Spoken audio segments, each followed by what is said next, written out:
por que que eu vou pedir absolvição. Então, eu já vou começar assim. Por que que eu vou pedir absolvição desse crime? Está mais do que provado aqui que houve essa briga anterior, que as vítimas foram lá tirar satisfação. Não adianta ele vir me dizer que foi lá conversar, eles foram lá tirar satisfação. Isso é fato. Isso eu não vou negar, isso eu não vou falar. Seria um absurdo se eu chegasse aqui e falasse que eles não foram lá para tirar satisfação. E queriam, na minha opinião, eles queriam lá para bater na pessoa que tinha batido no Lucas. Eles foram lá tirar satisfação. Só que foram sem arma, foram sem nada, foram realmente tirar satisfação. E não adianta eles virem me contar a história aqui e dizer que não foi. Foi para tirar satisfação, porque adolescente é assim, vai lá quer resolver no braço os negócios.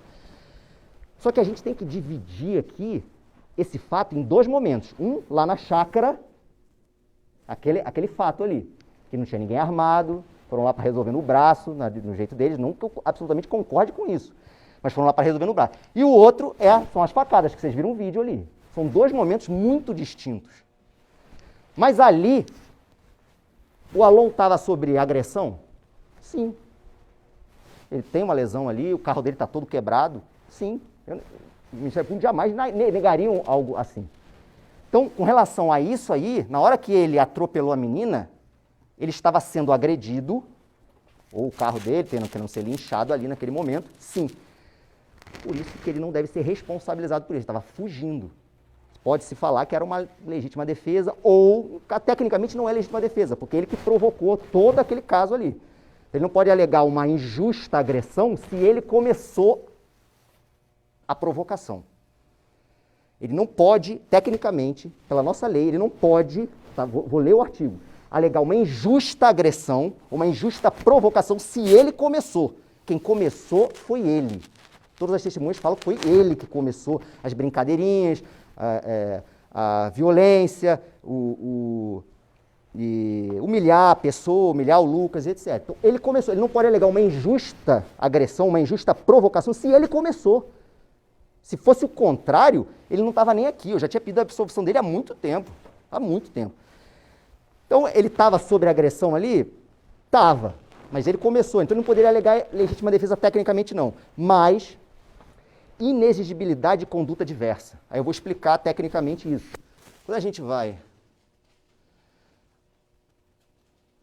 gente analisa o que é crime, aí por isso que eu falo que é difícil, porque é parte técnica. O que é crime? É um fato típico, que é você ler o que diz lá no Código Penal, matar alguém.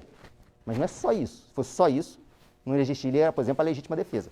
Fato típico, é subsunção do fato à norma. Ilícito, você tem que analisar se ele estava em legítima defesa ou não,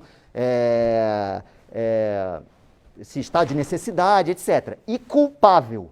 Ali, a gente analisa a culpabilidade, é o juízo de reprovação. Era exigível que ele prestasse atenção para ver se ele estava sendo sob ataque. Se ele desse a ré, ele ia bater em alguém? Não era, ele estava sob ataque. Então, na visão do Ministério Público, a lesão corporal culposa com relação à menina, com a Sabrina, ele não deve ser responsabilizado, porque na conduta dele naquele momento não era exigível que ele tomasse aquele cuidado, ele estava sob ataque. Então, tecnicamente, não caracteriza um crime ali. Por isso que eu peço a absolvição dele com relação somente à lesão corporal culposa. Ele estava sob ataque ali, era, entre muitas aspas, justificável ele atropelar sem querer uma pessoa ali. O carro dele está todo quebrado, vou mostrar as fotos, etc. Certo? Está lesionado, ok. Então, com relação a esse crime, o Ministério Público pede absolvição. As senhoras e os senhores são livres para entender. Eu falei, não, eu não concordo. Eu acho que ele é culpado, ele devia ser responsabilizado por esse atropelamento também. Ele provocou aquilo, tudo bem.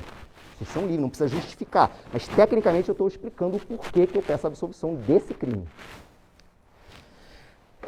Voltando. Então, já tenho que fazer muitos parênteses aqui. Ainda, eu estou só nos fatos, né? Ainda falando, então, lesão corporal. Segundo apurado, no dia dos fatos, o réu chegou numa chácara localizada em Valparaíso, promove festa, visivelmente embriagado. Então, as testemunhas já falam que ele estava embriagado. Neste local já estava Lucas, no qual sofreu algumas brincadeiras desagradáveis realizadas pelo réu. Então, isso é muito importante. Ele começou a provocar as vítimas. Ele começou. Isso faz toda a diferença em todo o contexto do crime. Em razão dessas brincadeiras, o réu